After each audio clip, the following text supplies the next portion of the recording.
संजय जायसवाल ने लालू और तेजस्वी के खिलाफ एक बार फिर से हमला बोलते हुए कहा कि तेजस्वी के पिताजी ने बहुत ही मेहनत से चरवाहा विद्यालय बनाया था और जीवन भर पिछड़ों को लाठी में तेल पिलाने की ही राजनीति समझाते रहे।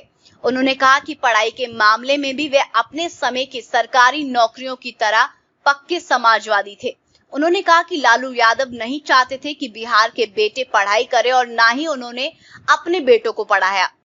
जायसवाल ने कहा कि आज अनुसूचित जनजाति के बच्चे 514 और अनुसूचित जाति के बच्चे भी 490 अंक पर चयनित होकर सभी वर्गों के पास पहुंच चुके हैं। यही बाबा साहेब भीमराव अंबेडकर जी का सपना था, जिसको आज के युवा जमीन पर उतार रहे हैं। उन्होंने कहा कि मेडिकल परीक्षा में 80 के दशक में 20% आरक्षण लड़कियों के लिए होता था और सामान्य वर्ग और अनुसूचित जाति वर्ग में लगभग 40% नंबर का अंतर था, लेकिन अब ये अंतर खत्म होता हुआ दिखाई दे रहा है।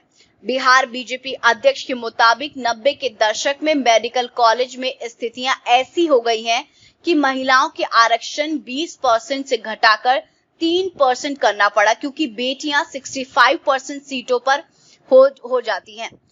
देखना बहुत ही सुखद होता हुआ दिखाई दे रहा है कि सामान्य वर्ग और पिछड़ा वर्ग का एक बराबर कट ऑफ लिस्ट है और अनुसूचित जाति वर्ग भी थोड़े ही अंतर पर खड़ा है।